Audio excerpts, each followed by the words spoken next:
Good morning. See you once again. And then, so glad to see you once again. We're very glad. I'm always excited to see your faces. Every time I come here and in Hong Kong, even in Macau, I always think of you, and then I hope to see all of them again. Last time is full, right? We're full. Dami natin the last time. Okay? Hindi ko na tagalan kasi we don't need to vlog. Hello. Again, malakad. Wala. So, every time that I prepare the message to Macau and as well as here in Hong Kong, I always prepare them in Bible studies. It is because I've noticed that last time when I went to Macau, the first time, I noticed that they don't have Bible study. Okay? Except that if somebody will request for a Bible study.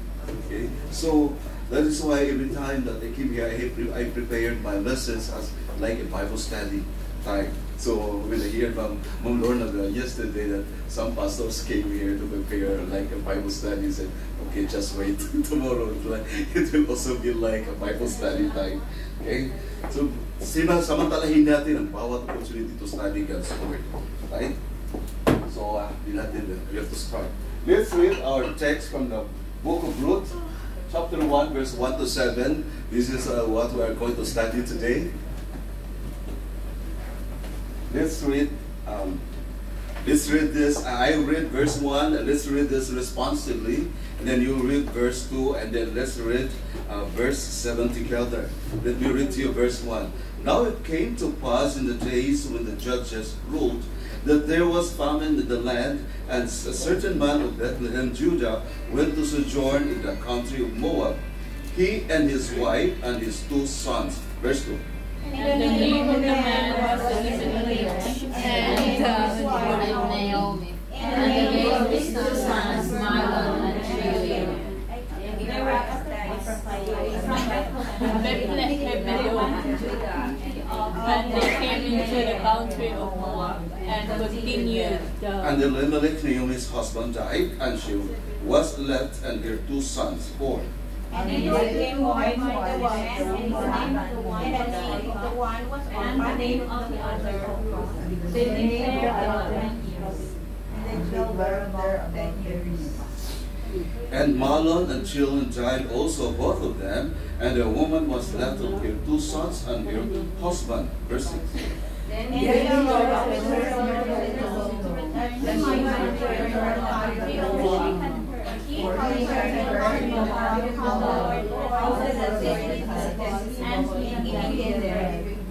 Together, start. Wherefore she went out of the place where she was, and daughters involved with her, and they went on the way to return to the land of Judah. Let us pray.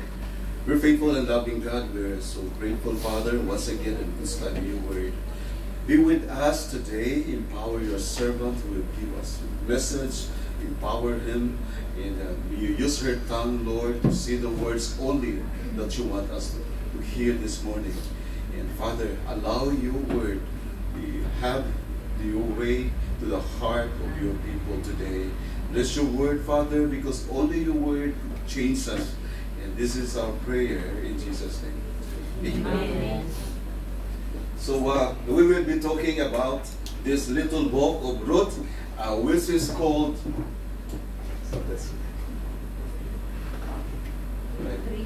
Let's entitle this message today, The 3 Tombstones, ang tatlong lapida sa Moab. Masakap, no? Sa title pala, nakakatakot na. Okay, so just a brief background of the story. The book of Ruth is a little book, but it is the greatest piece of literature ever written. The greatest small book, but it's the greatest literature. Another writer called this story of Ruth the Cinderella of the Bible. Okay? You will hear the story of Cinderella. Okay?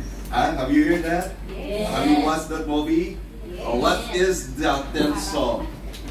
Okay, it's a love song, right?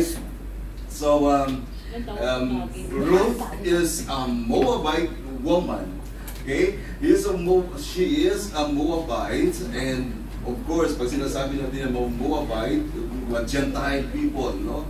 They don't know the word of God, the true God, because they are worshiping gods. But later on, she was translated. She was saved, okay, by the grace of God alone.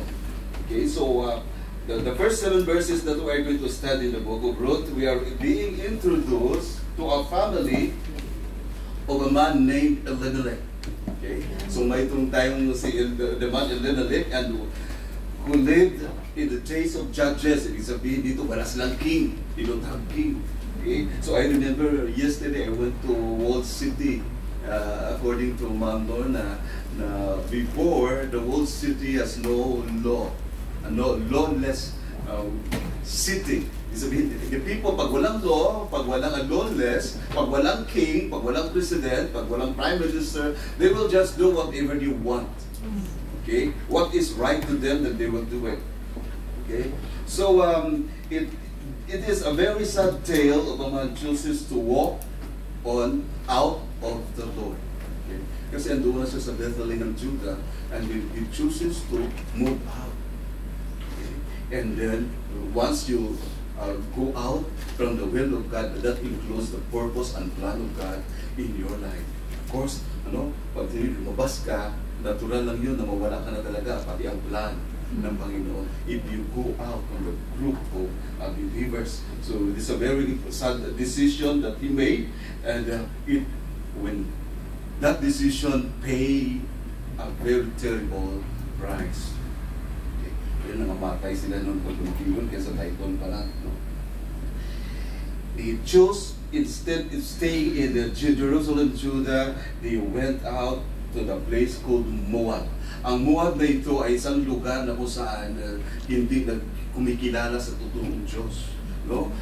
A place where full of mga tao na lawlessness, immorality, and brutal violence. No, itong lugar na ito. Kasi ang lugar na si Moab, sa pangalan pa lang ng Moab, anak ito ni Lot with his daughters. So, sa pangalan pa lang, no? Talagang, and then God hated this place. Okay. Once you go out, the world, the wicked world, pag umalis tayo sa presence ng Panginoon, pag doon tayo sa lugar, dalawa lang kasi yun eh. Either nasa sa Panginoon ka, or nasa ibang Panginoon ka. Okay? So of course, magkalaban yan kasi there is no agreement with the darkness and light, according sa sabi ng Panginoon. Okay? So,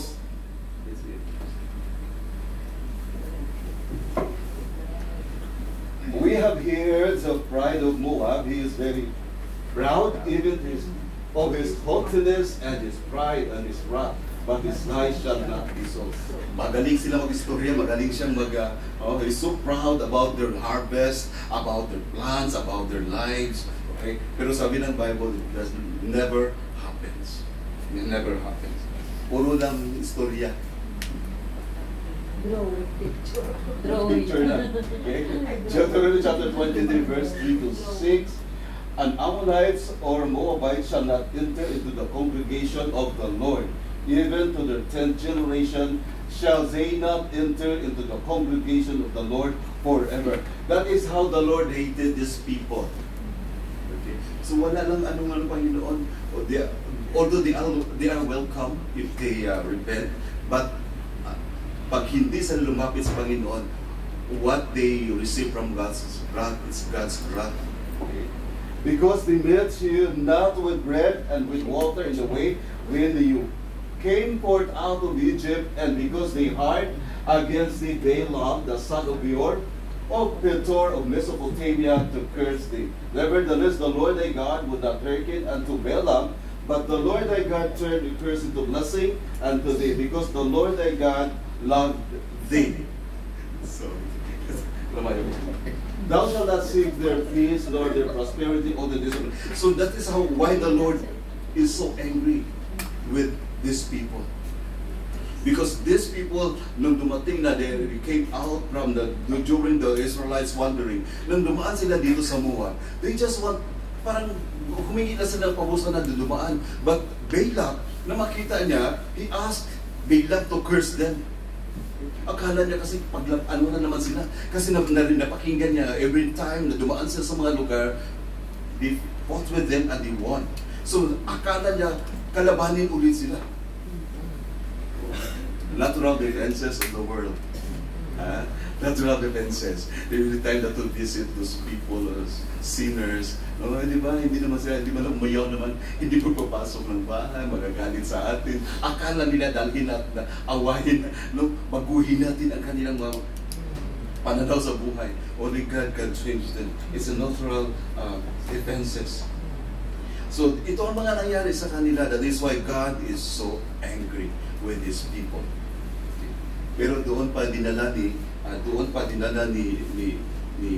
Elimelech ang kanyang family.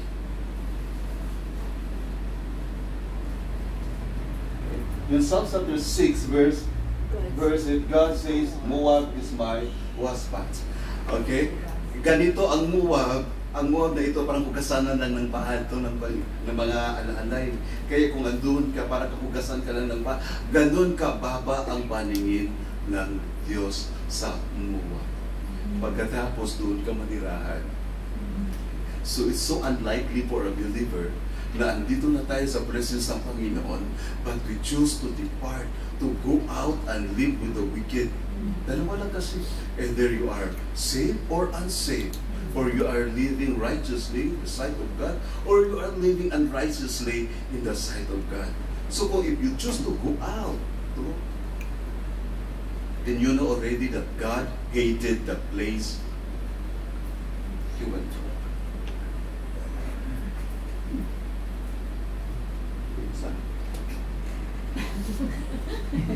So this is Moab and this is Bethlehem, Judah. So from here, they traveled 7 to 8 hours going to Moab. That's very far. Walk, no? Talagang naglalakbay ng malayo basta makapunta lang sa isang lugar. This is Waspat. Okay? Waspat. Eh, ganito ang itsura na ng hugasanan lang ng paa. Okay. Alright, so we continue. Ano mga nangyari dito sa mga what time to their lives ng mga doon na sila? Bakit na Elimelech chooses there? It is because one reason nagkaroon ng gutom sa Israel. There was, so we called in verse 1, a time of desperate circumstance. Nagkaroon ng gutom, nagkaroon ng famine sa land. Okay. There were 3 famines. Okay? Number 1, a material famine in the land. Okay? So walang pagkain. Walang pagkain. And so, biglang nag-decide agad, so nag-extend ang dirt mo sa lugar. Hindi lang saglit lang, kundi medyo mahaba-haba na nagkakaroon ng shortage of food. But of course, hindi lang naman sila. The whole Israelites nagkaroon ng naka-experience ng ganito. But, hindi naman sila lahat umalis. In fact, ito si Elimelech, mayroong relative na mayaman. Mayaman, in the name of Boaz, in chapter 2. Na-mention dito. Ibig sabihin na hindi naman talaga sila totally na nawalan. Okay? But he chooses to move out. Ganon tayo, no? Pag konti-konti lang ng mga testings sa buhay, konti lang ng very small trials sa lugar, dito sa ating group na ito, that sometimes we experience famine. We experience mga konting mga chismis, konting mga corrections, wala na, no? Masakit na maagad, and we choose to live out. See? That is a very dangerous, when you live in the presence, you live out in the presence of God. Now it came to pass in the days when the judges ruled that there was famine in the land. Not only that it was a shortage of food, but it's also a shortage of moral. Okay. Kasi sa judges time, ang mga tao, they will do what they want. Kung ano ang tama sa kanila, yun ang gagawin nila. Maski mali pa yan, kasi wala namang king.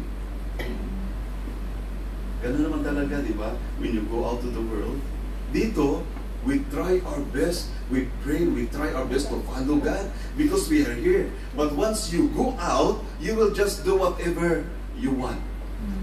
The very reason why the people of God go out, went out, that is because they don't want God anymore to control them.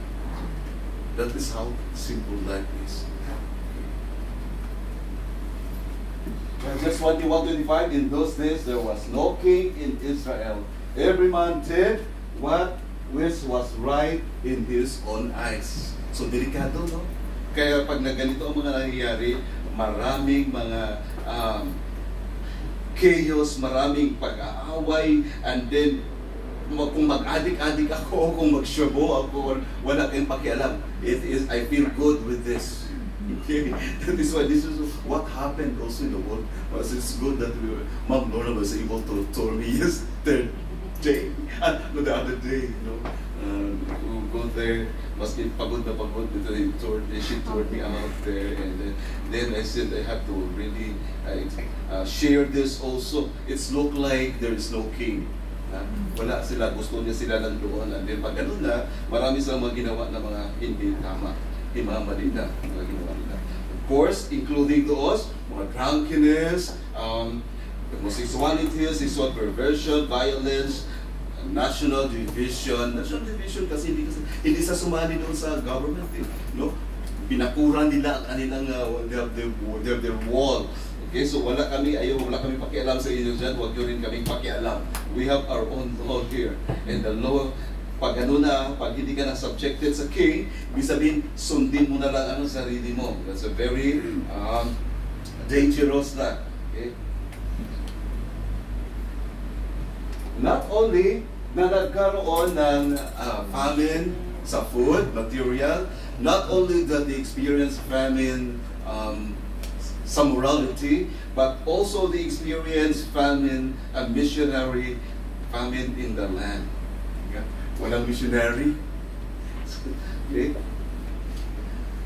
We have to remember that every time we experience trials, we experience testings in life, the Word of God, hear the Word of God clearly. Okay? Listen attentively. It's just like God is saying, may I have your attention, please. Okay? Pakinggan mo ako, anak. Baka hindi ka na tumama. Anak, gusto ko lang na mag-grow ka spiritually. I just want you to grow spiritually. I just want you to understand why these things is happening in your life. Why these things happen. Ngayon, kung may mag-correction sa'yo, huwag ka agad magalit. Check yourself. Okay. Lord, am I really wrong? Or she is really right? Ganon, hindi yung mag-ano ka agad, magwala ka agad, no? Mag-rebuild ka agad. You check. Most of the time, if somebody will hate me, somebody give me correction, sabi ko palagi sa sarili ko, pag may magalit sa akin, may nakaaway ako. You see? Mali mo yan, hindi na mo. Palagi kong tinitin ang aking sarili. I always look at myself. Not to defend myself, but I always, kasi baka nga, mali naman talaga ako. Kaya sabi natin na, I stand corrected. That is our way of humbleness, humbling to God. Maski, masabihin pa natin na tama ka, andin siya mali, but if you fight with her or him, talo ka pa din. That is why kung hindi ka magiging nagpapatawad sa mga nakasalanan na gawa ng magkasama mo, ikaw ang talo. Kasi kung nakagawa ng kasalanan sa iyo, humingi ng tawad sa Panginoon, na-release na, masaya na, is really happy. Tapos ikaw galit pa. Every time that you saw her, puno na galit ang puso mo, tapos ang kalaban mo tatawa na. Kind of release, already released. Okay? He already feel the forgiveness of God. Receive the forgiveness of God already. Tapos ikaw galit ka pa. Every time makita mo siya, taka ka, is smiling, at ikaw, kung naggalit, ang kalugtuban mo. Release and forgive. Okay? So there was famine. Deuteronomy chapter 16, verse 17. Take heed to yourselves that your heart be not deceived, and ye turn aside and serve the gods and worship them. And then the Lord's wrath kindled against you, and he shut up heavens, and there was no rain, and the land yield no fruit, and unless ye perish quickly from off the good land which the Lord giveth you. So may mga calamities na dumating, mga storms na dumating sa buhay. God just want to talk to all of us, to the people. Sometimes hindi ako personally, damay lang tayo minsan. There is correction if there is, di ba mayroong giyera? Hindi naman tayo kasama sa giyera, pero talagang mayroong casualty. Kasama tayo, nung naging kasama tayo doon. The Lord, pag mayroong calamity, pandemic, what happened to the pandemic? Di ba ang daming nabigyan ng Biblia? There are a lot of people who receive the gospel. You see? Nagiging missionary ang mga calamities na ginawa ng Panginoon. Kung ayaw nyo na, gagamit ang Panginoon ng mga bato to worship Him. Pag tumamad na abuti na kailang tamad na magbigay ng mga tracts, abuti na magtamad na kailang mag-share ng gospel, God will use the stones, or God will use storms, God will use many things na lang, pandemic. Ang problema nyo, damay din tayo nun. Kaya huwag kayong magbatamad-tamad. Keep going, keep sharing the gospel. Chronicles 7 verse 13. And one of the elders answered, saying unto me, What are these which are arrayed in white robes? And whence came they? And I said unto him, Sir, thou knowest. And he said to me, These are they which came out of the great tribulation, and have washed their robes, and made them white in the blood of the Lamb. Okay? Ito yung story na, yung during the judgment seat of Christ, na mag-judge na naman doon ng mga believers na dala sa rapture, no? Somebody went there also. Yung naka-experience sa tribulation sa lupa na hindi tumanggap ng marking, the mark of the beast na pinatay. Hindi kaya may mga duguan doon na umabot. Okay. Yung mga Israelites na siguro itong iba dito, no? Na kasi siyempre ang focus of the gospel at the time sa Israel na.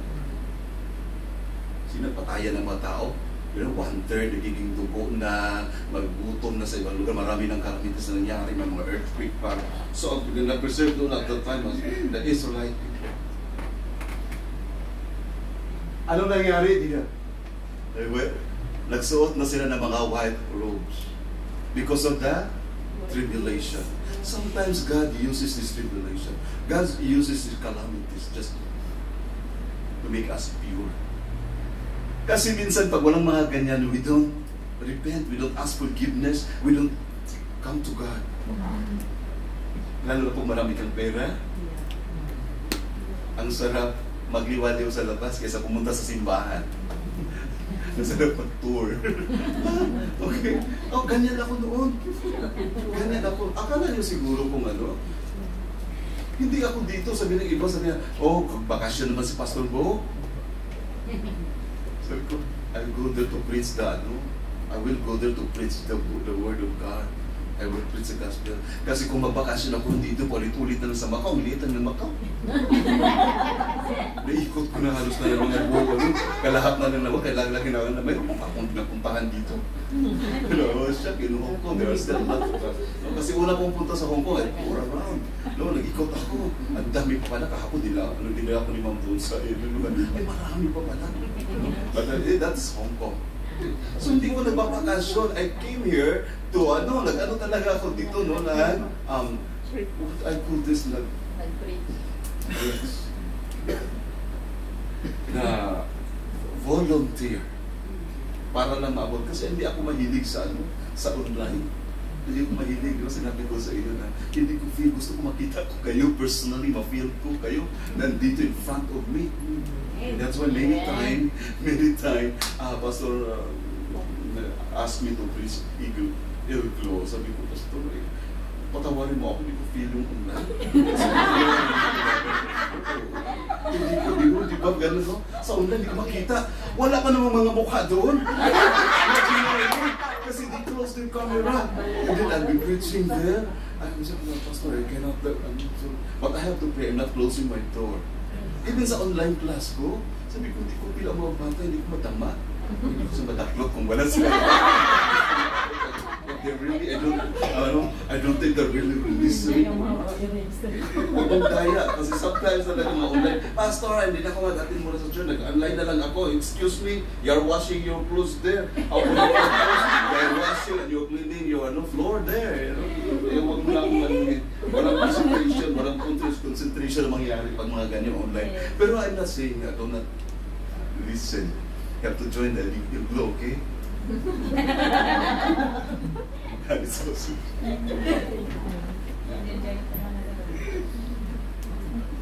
As many as I love, I rebuke and chasten. Be zealous therefore and repent. Yun lang ang gusto nilang Panginoon sa Israelites. Lalapit sila sa Panginoon at maghimingi ng tawad sa kanila. 2 Corinthians 12:9. And he said to me, my grace is sufficient for thee, for my strength is made perfect in weakness. Most gladly therefore will I rather glory in my infirmities, that the power of Christ may rest upon me. Sa mga weakness natin, doon ma-reveal ng Panginoon, ma-experience natin ang kanyang power, ang kanyang pag-protect, ang kanyang pag-provide. Pag nagkaroon ng kakulangan, ibig sabihin doon, the Lord wants you to trust Him to provide your need. Amen. Hindi yung umayaw agad at susuko at hihiyaw at sisigaw. Ayoko na! Better to the word, walang no. Just continue to kung ano ang gusto kong gagawin ko. Very sad.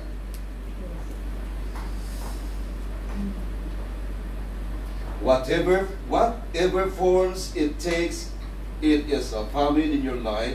God's intention during those times of life is not to drive you away from Him, but is to draw you near Him. Kung mayroong mga kalamis, mga trials na dumating sa buhay natin, it doesn't mean, hindi ibig sabihin ito that God wants to draw you away, but God wants you to draw near to Him.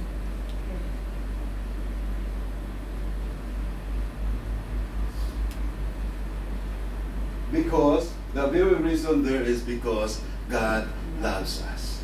Okay. Huwag kalimutan. Kasi sometimes we forget the word of God. We thought that God hates us.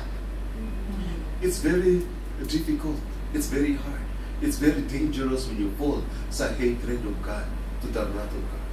Tandaan natin, ang nothing in between with God. Either you experience His love or experience His wrath. Nothing in between. There's only one heaven and there is hell. Dalawa lang. Walang sa gitna-gitna. Either you are serving God or you are serving the devil. So that is what happened. Okay? Nagkaroon ng famine. Not only that, but also a time of dangerous choices. Napaka-delikado, no? Kaya mag-isip muna kayo, ha? Either to move out or to stay. Relax. Calm down. Okay? And think wisely. Okay. Kaya nung nagkaroon ng gutom, a very sad story tell us that Elimelech chooses to depart out of Israel. Choose to live the promised land. And we have to understand it. Bethlehem, Judah. Ang ibig sabihin ng Bethlehem, Judah. Bethlehem means house of bread. Biruin mo yan, ang pinanggalingan nila is a house of bread. Judah means praise. Ibig sabihin, they're worshiping God there. And God provided. Remember manna? What else? The quails? The Lord give everything for them. If they are hungry, yung napagod na nila sa pagkain ng manna, they ask for meat. And God provided for them. He allowed the quails to fly down to the ground, so that they could reach them and fry, magkunong fried quail. That is our God. That is how He provides our needs. Amen. Huwag mag-una-una. Sometimes we listen to ourselves. And also, so Judah means praise, and Bethlehem is the house of bread. And the name of Elimelech means my God is King. But the names at this time don't leave its name. Hindi nangyayari ang Bethlehem na wala ng pagkain. And there was no worship there. And of course, Elimelech, bakit hindi na nagiging God, hindi na nagiging king ang God sa kanya? Because he moved out. Very sad story. And that's happened also sa mga believers. We are called Christians. We are called Christians. Ano ibig sabihin ng Christians? Christ like one. But the people don't want to believe it, that we are Christians. Parang di naman na. Kaya na minsan, no? Parang di naman na. Okay?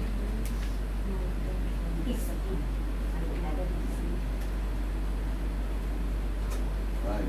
Chose to live the promised land, Ruth 1, and Naomi had a kinsman of her husbands, a mighty man of wealth of the family of Elimelech, and his name was Boaz. Okay? So, hindi naman lahat.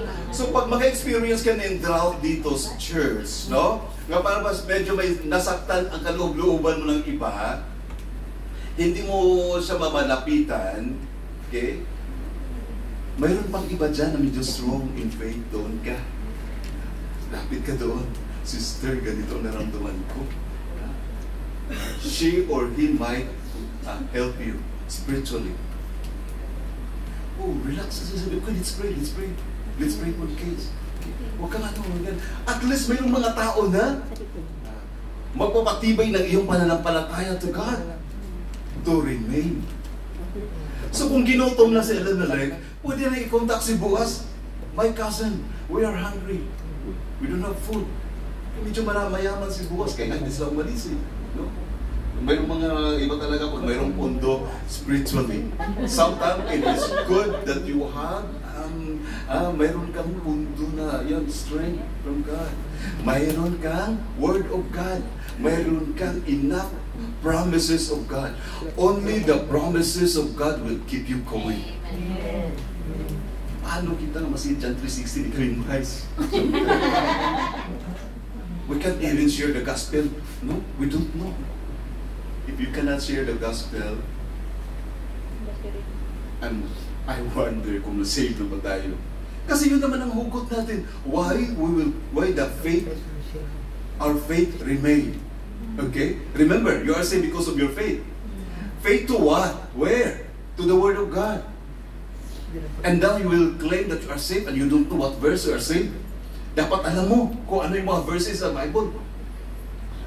Bakit ka na-saved? Because of God's promises. Paano na lang?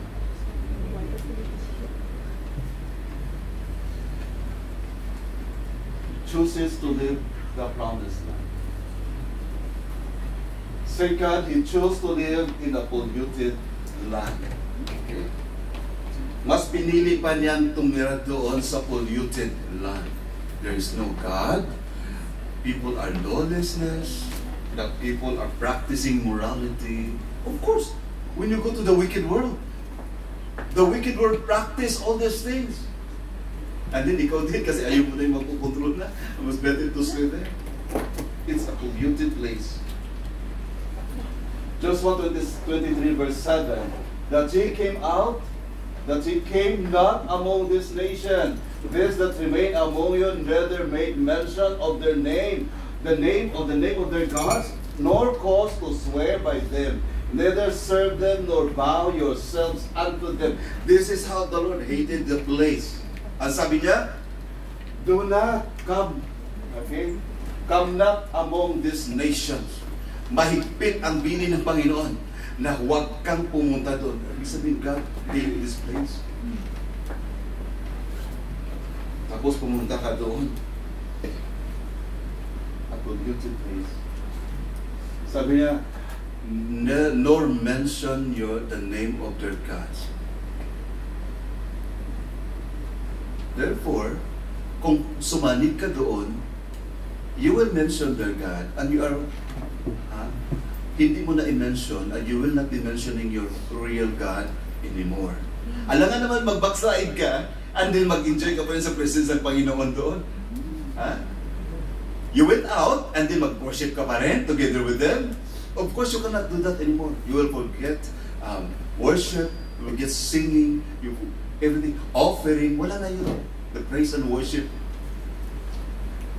Else, if you do it in wise, if you do in any wise, go back and cleave unto the remnant of this nation, even this that remain among you, and shall make marriages with them, and go in unto them, and they unto you. Ayaw kong sumali kayo sa kanila, umalis kayo sa kanila. I don't want you to merge with them. Ayaw kong makisalamuha kayo sa kanila. Not saying na hindi na kayo lumapit doon sa kanila, but do not practice and go with them. Kung hindi sila, puntahan mo lang sila to share the gospel with them, but not to go with them. Oh, sige, I like that gospel. But can you join us also? We will have our aerobics. Aerobics talaga, luma na, no? Our exercise. Okay. Mag-zumba. Okay. But to join us also, it's good. Kasi minsan parang mga bolstar na yung nag-zumba. Kanilang mga costume minsan, nasa Boracay, ha? I'm talking of Boracay, don't go here. Okay. 2 Corinthians 6:14, be not unequally yoked together with the unbelievers. Ito ang wali ng Panginoon. Do not be unequally yoked with them. For what fellowship hath righteousness with unrighteousness? And what communion hath light with darkness? Ayaw ng Panginoon na sama tayo doon sa kanila. Sumama tayo doon sa kanila. Nehemiah chapter 13 verse 23, in those days also so I, Jews that had married wives of Ashdod and of Ammon and of Moab. Kasi at that time, so nag-mix-mix na kanto na kasi, alangan naman, umalis ka sa Christianity, pumunta ka sa world, and then, gusto ko maging asawa yung Christian. Di mangyari yun. Huwag ka na huwag kang managinip. Pwede pa siguro yung mga Christian ka, and nakakakita ka doon ng unbeliever, pwede pa yun, may mga nangyari doon. Dahil na-in-love, sumama sa camping, sumama sa worship, doon, na-save pa tuloy. No? Pero yun, ikaw ang alis sa punta sa world, and sabihin mo na, mag-worship, so dalhin ka nung unbeliever na, balik tayo doon sa inyo. No, will never na happen. So, stop dreaming. So, nagkaroon ng speaking. He stayed in a polluted land. Okay? The believer who walks away from the things of the Lord is saying, thou, God was good to me as I thought He should be. He isn't worthy of my love and devotion. Pag umalis ka, pag sinasabi mo sa Panginoon, no Lord, you are not worthy of my love and my devotion.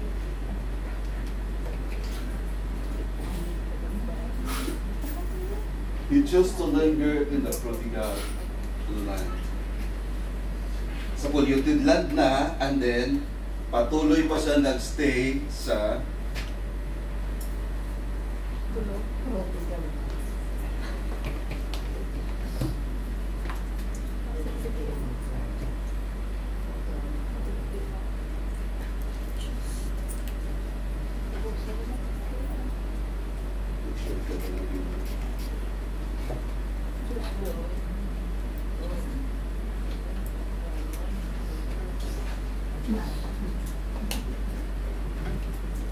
He chose to linger in a prodigal land.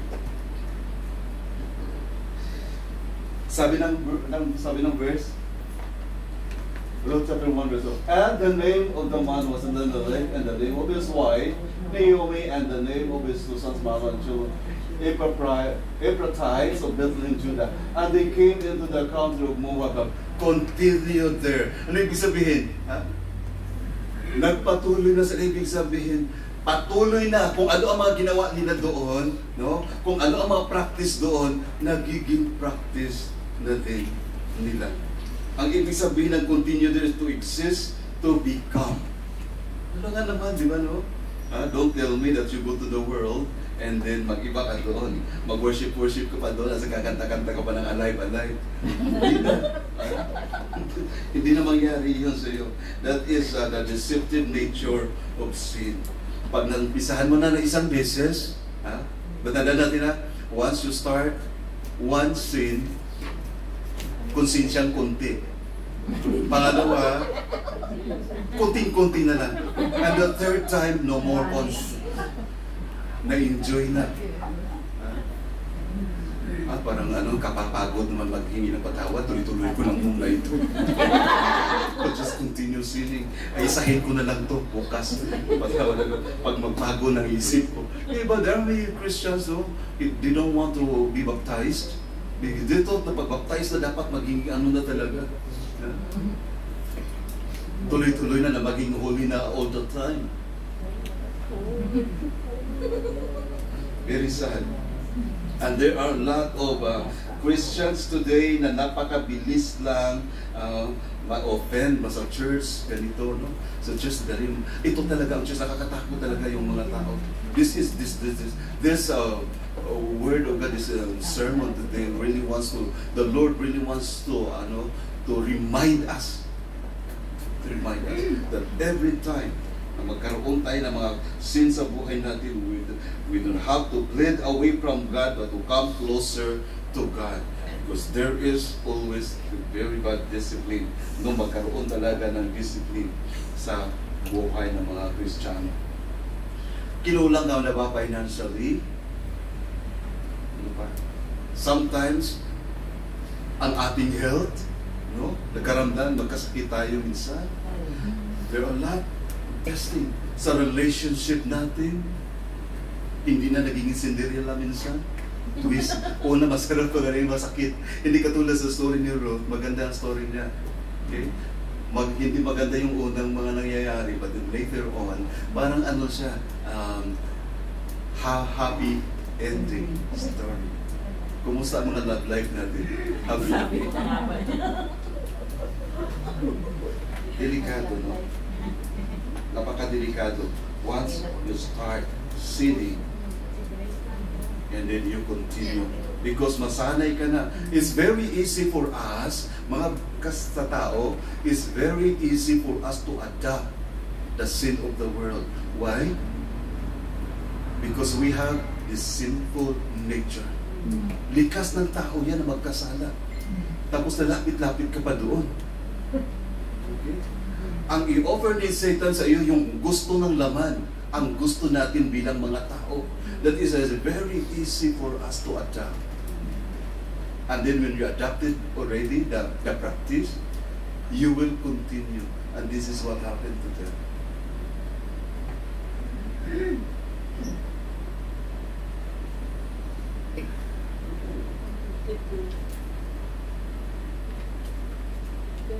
Right. A time of deadly consequence. Ito na yung mga nangyayari sa kanila. May mga mangyayari talaga, no? Sa sin na gagawin ng tao, mayroong mangyayari. That is why, pag I always keep saying this to the congregation, once you commit mistake from God, kneel down and ask cleansing.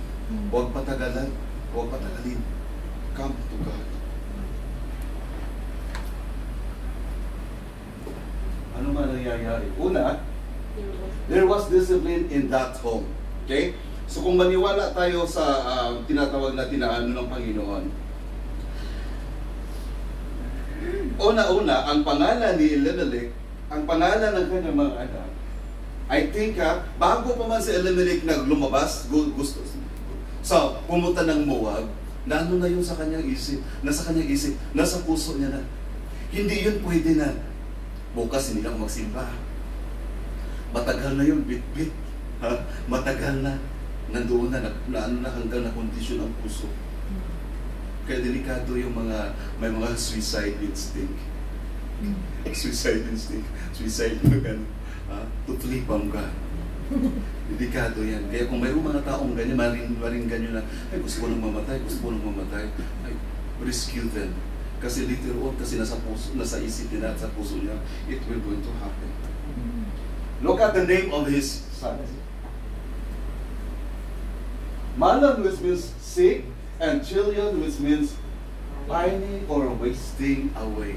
So sa pangalan pa lang ng mga anak niya, parang nire-remind na si Elimelech ng Panginoon. This is going to happen if you depart from me. Ganito ang mangyayari sa inyo. That is our God. Bago man tayo, alam na natin yun kung anong mangyari later on pag lumabas tayo.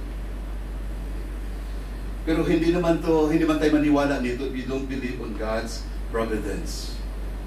Pag hindi natin, pag sabihin natin na hindi alam ng Panginoon ito, hindi niya alam. Alam ng Panginoon. Alam niya na mangyari sa inyo kung kailan kayo manghina. Alam ng Panginoon kung kailan ko hindi nalalapit sa Kanya, biliing mas lumabas sa Kanyang kapangyarihan, sa Kanyang pag-ibig. Nandoon na, discipline sa home pa lang, sinabi na agad. Parang pinapaliwanag na agad ng Panginoon dito. It will happen, these things will happen to you if you move out or you choose to depart from me.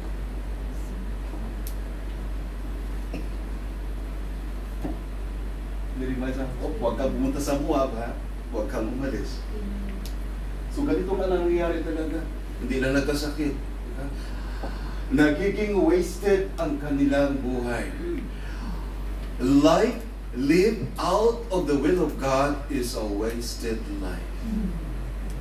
Wasted kasi hindi naman niya na-record na. Wala nang na-record doon. Wala nang nililista ang Panginoon.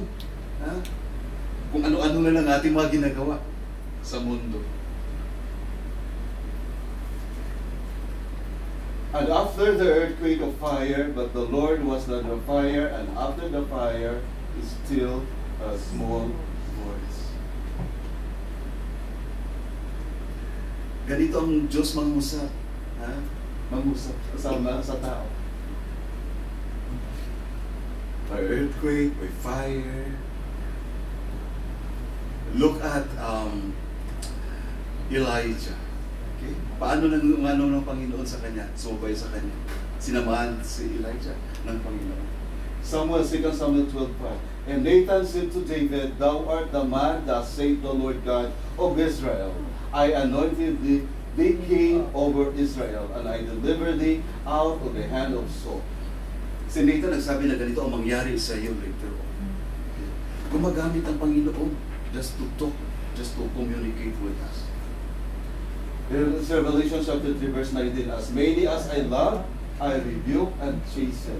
Be zealous therefore and repent.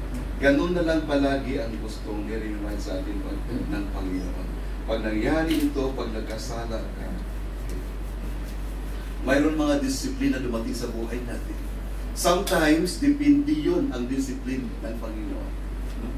Depende kung ano nakabigat.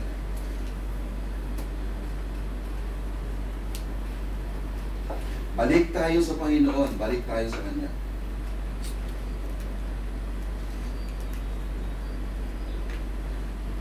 Verse 3-5. Verse 3 and 5. There was death in that home. Hindi na yung meron ako. There was death. Ay, wala na rin. Did we read 3:5? And Elimelech and his husband died, and she was left and her 2 sons.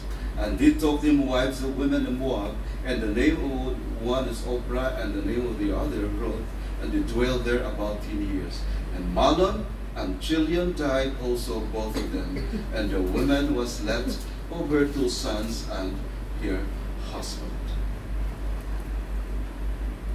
masaklap ang consequence ng sin.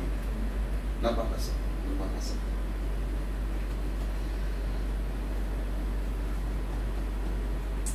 1 John 5:16, if any man see his brother sin, a sin which is not unto death, kasi mayroong sin na kailangan na talagang payagan ka na lang ng Panginoon to die. Okay? He shall ask and he shall give him life for them that sin not unto death. So mayroon naman ding sin na hindi kailangan hindi ka pa mamatay. There is a sin unto death, and I do not say that we shall pray for it. Mayroong mga sin na talagang ganito ang nangyari kina Mano. Ganito ang nangyari kay Elimelech.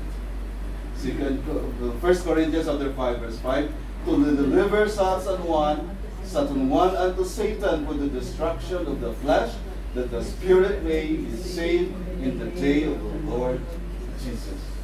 Sa kanila nun kasi pwedeng ganito eh. Pag hindi ka umamin sa kasalanan mo, hindi mo aminin ang mga kasalanan mo, pwede kang i-announce nung una, sabi, pag-pray ka na lang, napunin na lang ni Satan, pumatay ka na lang. Because it's not the Lord. Hindi lang Panginoon ang pumatay, tandaan natin yan. Kinuha na siya ni Lord. Kinuha na siya Satan. Kasi Satan ang pumatay. Siya ang pumapatay. Siya ang cause ng lahat. Ang Panginoon, pumayag na lang. Kasi si Satan kasi ang pinakakuan sa lahat, no? Pinakakalaban natin. Pabalik-balik yan. Tingnan mo si ano, Lako, tingnan mo yan. O, ganyan. Si Job is a victim of this. Na? Walang ginagawa si Satan. The busiest spiritual being, si Satan. Coming to and through to God. Si ano, tingnan mo yung anak mo. Si Job, look at Job. And he is only worshiping you because he's rich. Because there's a lot of material things. If you will remove that, you will see, he will not worship you anymore. According to Satan. Okay, I allow you, but you don't have to take his life. So that is why, napakaganda pag believer ka, you have nothing to be afraid of. Even if mayroong barangon ka, even if ano man maginagawa ng diablo sa buhay, ano mga tries, o huwag kang matakot. Kung totoo naman talaga ang sorcery, baka totoo, pero it will not come to you. Babalik pa yun doon sa kanila. Because we have our God who will protect us. Kaya nga nung sabi ni Balak, sumpain mo, kumuha siya ng prophet. Sa Numbers, si Balaam. Si Balaam is a prophet. Sabi sa Numbers, basahin natin 26-27 chapters. Sumpain mo sila, sabi ni Balak.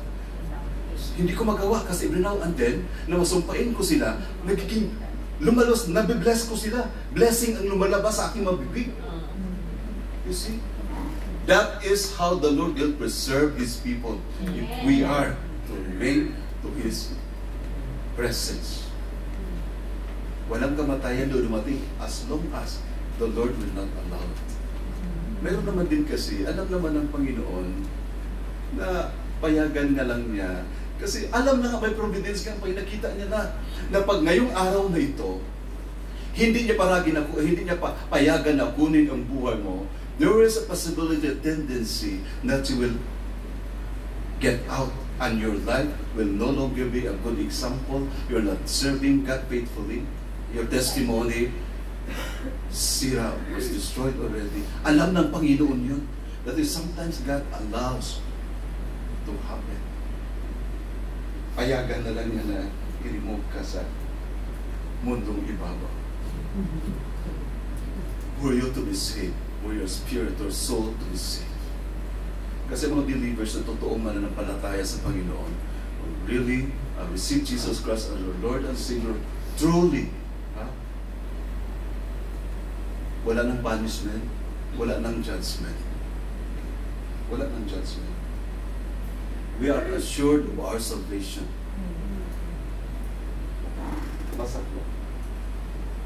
There was a defeat in that home. Verse 5. Hindi lang may kamatayan, mayroon pang pagkatalo. And Mahlon and Chilion died also, both of them. And the woman was left of her two sons and her husband. Wala na. Wala nang naiwan sa kanya. Ang widow at that time, pag wala kang husband, pag wala kang anak na tagapagmana, wala ka na talaga. Kaya lagi nire-remind na, kasi wala sa education noon, hindi sila pinapaaral. Parang ano na talaga sa bahay pag babae. Hindi katulad ngayon. Daming pera, mga babae. Biyahe lang agad sa Hong Kong. No? But at the time, hindi na sa bahay lang. That is very, God is always concerned with the widow and sa mga bata, sa orphans. Kaya lagi niya minimension yan. So wala na matira sa kanya. Wala na naiwan sa kanya.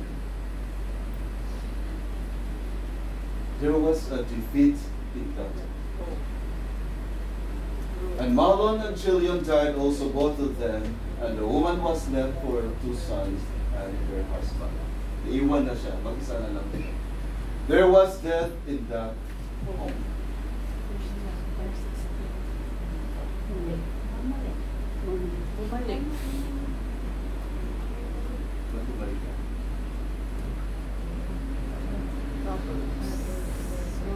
There was also a deadly consequence of sin. Good understanding giveth favor, but the way of the transgressor is hard. Pag palagi ka daw pag hindi maganda, good understanding giveth favor. Okay? Pag maganda ang iyong pag-iisip, kung na makatungkol sa pinapataya, there is always favor. Okay? God shows favor to those who obey. Very good. Study na, no? But the way of the transgressors is hard. Napakahirap ng kanamatanan. Romans 6:21, what fruit had ye then in those things whereof you are now ashamed, for the end of those things is death. Galatians 6:9, if you continue what you used to do, pag dalawa lang yun and you're good, you receive goodness from God. If bad ang ginawa mo, then you will receive discipline. And let us not be weary in well-doing, for in due season we shall reap if we faint. Pag hindi tayo mapagod.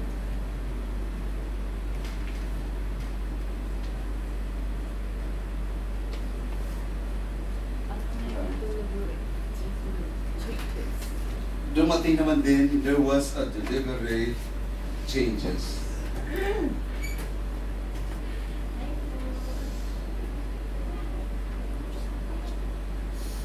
In verse 6 and 7, verse 6, a time of realization. Salamat tayo, no? We have to be thankful to God every now and then that God always listen to that small voice of God. Pag nag-usap na ang Panginoon sa atin, anak, di ba malungkot ka? Hindi naman talaga masaya. Are you happy? Ang totoong anak ng Diyos na nagkasala ay malungkot. Will never be happy. Mayroon bang nakaranas na nag-enjoy kayo? Nagkamali? No. Ang totoong anak ng Diyos, hindi man iiyak pero ang puso mabigat. That is a discipline. That is the first discipline of God. O hindi ba anak, hindi naman talaga masaya pag if you rebel against me. If you disobey me, hindi ba anak? Hindi, you are not happy. Kaya gusto ng Panginoon, God wants us to keep obeying Him because there is always joy. Amen. Tingin nyo ba na mag-share sa gospel after that, mabatol siya o hindi? Para pakiramdam mo para kang nasa clouds 9. Nakatry naman mo na once you share the gospel and then, lalo pagit kung nagbatol, pag talipon mo, grabe yung sikuan ka mo, God ka pa sa ang heal ka na ready to fly. That is true. That is because you are obeying God. And the angels enjoying together with you. Come to a realization. Verse 6. Then she arose with her daughters-in-law, that she might return from the country of Moab, where she had heard in the country of Moab how that the Lord had visited His people in giving them bread. Nabatian niya. Kumbaga, na-remind siya. Kung ikaw mga believers, nasa buwan ka, pagtutukan na believers, ma-realize mo yung kagalungkot. What a sad life I have now. I've been. kalungkot man eh, di ma-recall mo na ito. Kanami mas maayo ko tumakanta-kanta ko sa choir ito. Kanami ko tumakanta ko sa Grace, Grace. So kanami ko sa chapel. Yung pagka-alisis ako ng blood ko, I will have to come back. Balik na lang ako. Mabalik na lang ako. Salamat tayo. Just always listen to the small voice. Pag ipinaalala na sa iyo mga kanta natin, great is thy faithfulness. May kanamin, no? Ito yung naman kanta kita. That is God's reminder na mas faithful ang Panginoon sa atin. So nakadecide si Naomi na magbalik sa Panginoon. Because God is calling her. Once you go away from God, and God will remind you to come back, remind you of His goodness, of your salvation. Pinaka-remind na sa atin ng Panginoon palagi sa salvation. Yun ang hugot natin palagi. Na? The security of our salvation. Na maski ano pang mangyari yun sa buhay mo, you are secure in the hands of God. A time of realization. Na-realize siya na mas maganda doon. Mas puno pala ng pagkain. Noong unang panahon, nung doon kami, hindi naman kami pinabayaan ng Panginoon. Nung humingi ng pagkain, pinaulanan kami ng mana. Nung kailangan namin ng karne, pinalipad niya ang binigyan niya kami ng mga coins. Bakit ako mananatili dito? It is indeed for the blessing in the house of God. Amen. Remember the son, the prodigal son? This is the story of the prodigal son. I will not lead you. This is a very long story. Okay? Nung maalala niya, ang dami niya kinakain sa bahay niya, tapos ngayon harap niya lang yung pagkain ng baboy doon. Sabi niya, I have to go back. My father is rich. Maski katulong lang ako doon, hindi ako kumakain, hindi ako makain ng mapagkain ng katulad ng pagkain ng baboy. I've never experienced that in my life. I have to go back. In the presence of God, there is fullness of, hindi nyo naman alam, joy. Joy. Pasalamat tayo, every now and then nagbabalik tayo. God will accept us. God is always ready to receive us. God is always ready to forgive us. God is always ready to hug us. The condition is repentance. Magsisi ka na. Magsisi ka na. Bakit ginawa mo yun? Bakit umalis ka sa kanyang presence? Why you choose to linger with the unbeliever?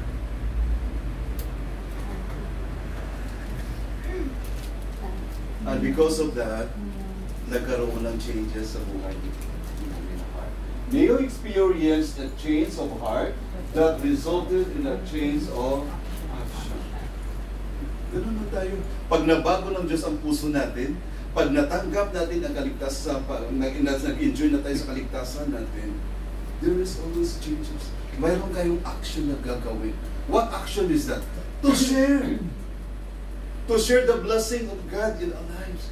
Hindi ka makakatulog ng pag hindi mo na siya na-share. Ang saya palang maligtas. Bakit hayaan ko sila na hindi maligtas? Pag ang joy ito i-share sa iba, nag-double. Nag-double. Doon na? Kadlalag mo. Nagkasiyok lang ka mo. Ako, kung kisa mo na maglagaw ko, di ko gusto ba ako ng isa. Kanamin ba niya? Di ba namin, no? Tara, dito kita. O, di ba kanamin? Pero ikaw lang isa dito ka mong huwag lang lagaw dito na patsyagan ko nung stay na lang ko, matulog na lang ko. Always share your joy. Kung toon, if it is true that you are happy with your salvation, share it. Baka salvation niyo parang hindi pa talaga, ano? Ha? Share your salvation. So that your joy will be multiplied. A time of returning. Kaya sabi niya, wherefore she went forth out of the place where she was. Aalis ka talaga at babalik. No? Pero nagkaroon ng change sa puso. And her two daughters-in-law were there, And they went on the way to return unto the land of Judah. Mas masaya dito. Masaya sa group of believers. Don't stay away from God. Otherwise, hindi na magiging good ang ating testimony. Look at that. Pag andoon ka sa labas, ang testimony mo nasira, ang mga anak mo, kung mayroon kang anak, ganun na rin ang kanyang gagawin. Kung ano yung sa world, delikado. Siyempre, andoon ka. Alam naman mag-worship ta tayo. Wala magaling siya, mag-worship sa buwan. Nay, mag-worship ta. Wala ito sa worship. There's no worship there. So what happened to Mahlon and Chilion? They married a Moabite. Sabi ba na nga, no, Israelites ang aming asawahin. Hindi. Kung ano yung nandoon, ganun din ang mangyayari. Ganun din ang kanyang gagawin. So sabi doon, they continue.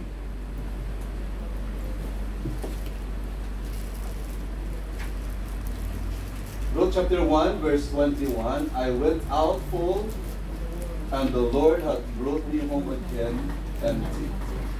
Why didn't call me Naomi, seeing the Lord hath testified against me, and the Almighty hath afflicted me. Mali siya na full of trust. Mayroon siya, alam niya the blessing, alam niya ang understanding about God, alam niya lahat yun. Hanggang hindi ka, ang mga sinners, at until na hindi na i-empty ang sarili nila, they will not humble themselves to God, cannot return. That is something that sometimes you always pray, Lord, empty me. Break me, Lord. Basagin mo ang dibdib ko. Puno ng pagkahampo na mabuhay ko, kaya kong mabuhay without you. Hanggat ma-analyze, ma-realize mo yung mga bagay na yun. So, Naomi emptied herself and went back to God.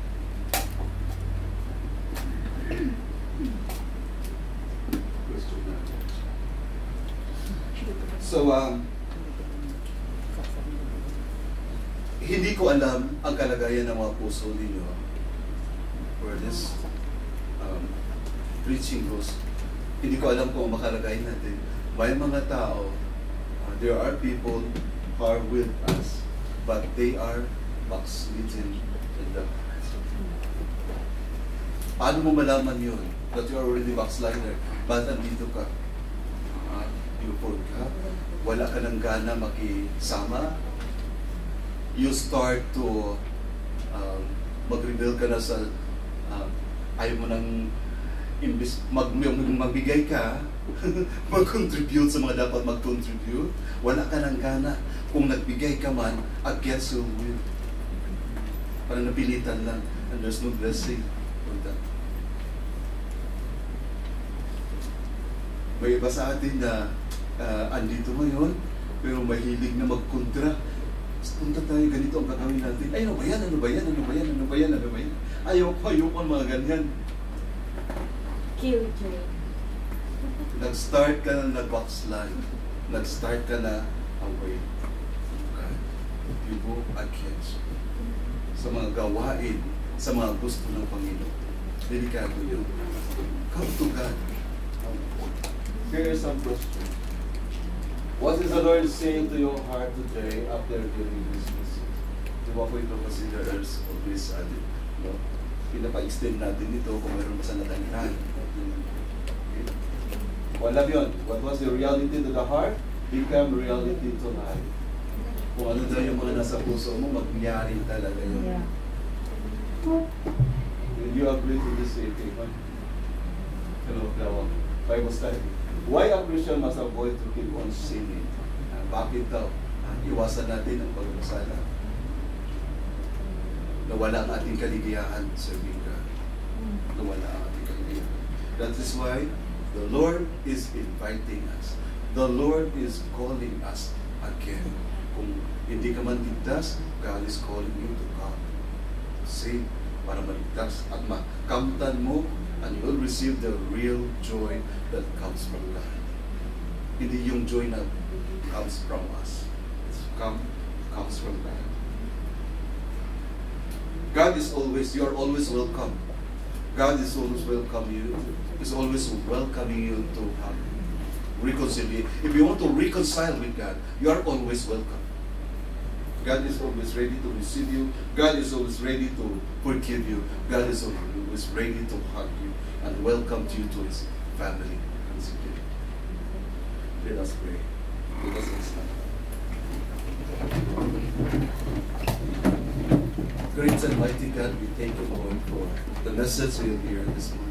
Thank you, Lord, for reminding us that every time that we experience drought, experience famine, spiritually, materially, oh God, physically, Lord, we thank you for reminding us that if these things happen to us, we will not, these things happens to us not to move us away from you, but it's a call to come closer to you.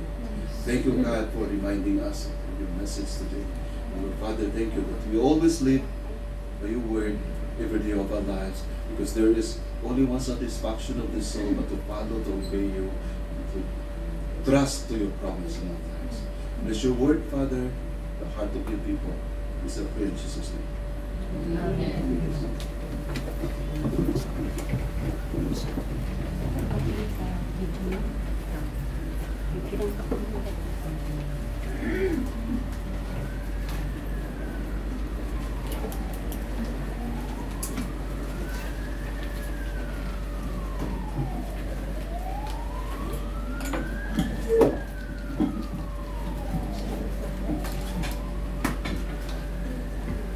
So we will celebrate today, Lord's Table.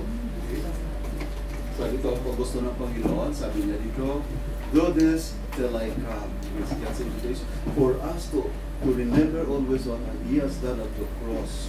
Okay. Gusto ng Panginoon na alalahanin natin dito palagi. Sabi niya, it is a command. And this is the list of a fundamental list, the blessings. We call this. Lahat ay pwedeng mag-partake as long as you receive Jesus Christ as your Lord and Savior and you have undergone water baptism. Okay? Through immersion. Hindi yung basa-basa lang sa ulo, no? Okay? Yung dilog-dug ka talaga sa tubig, which is biblical. Okay? So, why? Maski sa ibang church kapag galing, we allow them to participate as long as you did this too. Okay? Because we believe the universal body of Christ.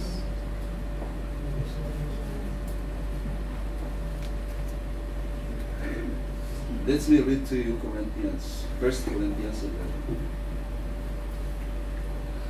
Wherefore whosoever shall eat this bread and drink this cup of the Lord unworthily shall be guilty of the body and the blood of the Lord.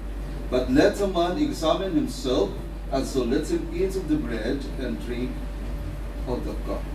For he that eateth and drinketh unworthily eateth and drinketh damnation to himself, not discerning the Lord's body. For this cause many are weak and sickly among you, and many sleep. For if we would judge ourselves, we should not be judged. But when we are judged, we are chastened of the Lord, that we should not be condemned with the world. Wherefore, my brethren, when you come together to eat, tarry one another. So as I pass the bread later on, sabay-sabay natin, kaya sabi no, tarry with one another, mag-antayan tayo. So sabihin ko na, let's take it, let's eat it, sabay. Huwag na una. Okay. Let us all stand up, let us pray. Loving God, we praise and thank you for your love shown to us in Jesus Christ. We thank you for His life and ministry, announcing the good news of your kingdom and demonstrating its power by lifting up the downtrodden and healing the sick and loving the helpless.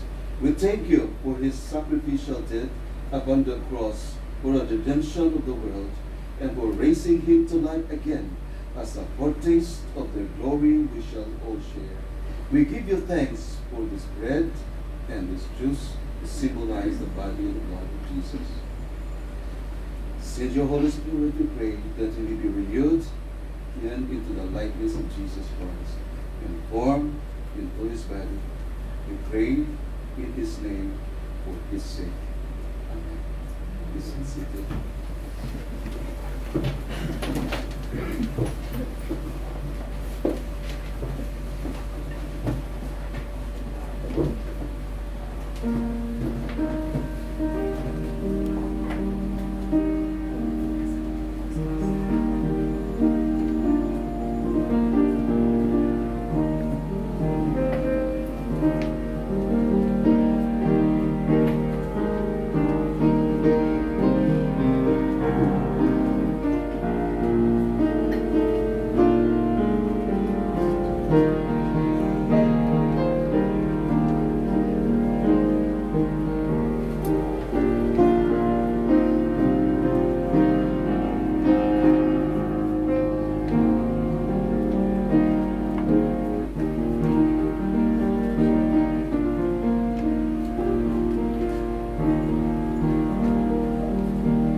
Received the Lord, that which also I delivered unto you, that the Lord Jesus, the same night in which he was betrayed, took bread, and when he had given thanks, he brake it and said, Take it, this is my body which is broken for you.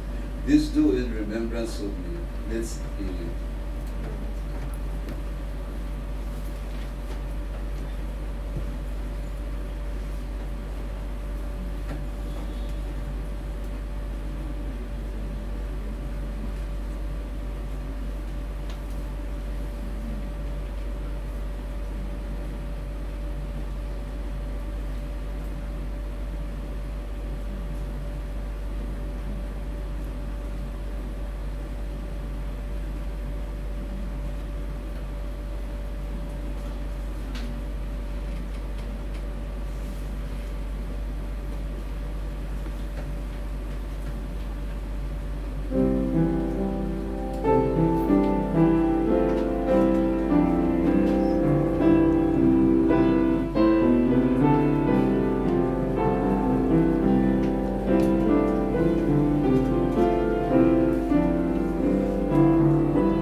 After this same manner also he took the cup when he had supped, saying, This cup is the New Testament in my blood.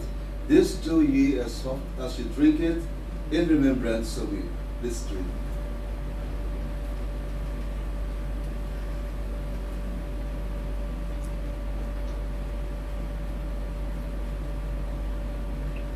For as often as you eat this bread and drink this cup, you do show the Lord's death till he come. Let us all stand up.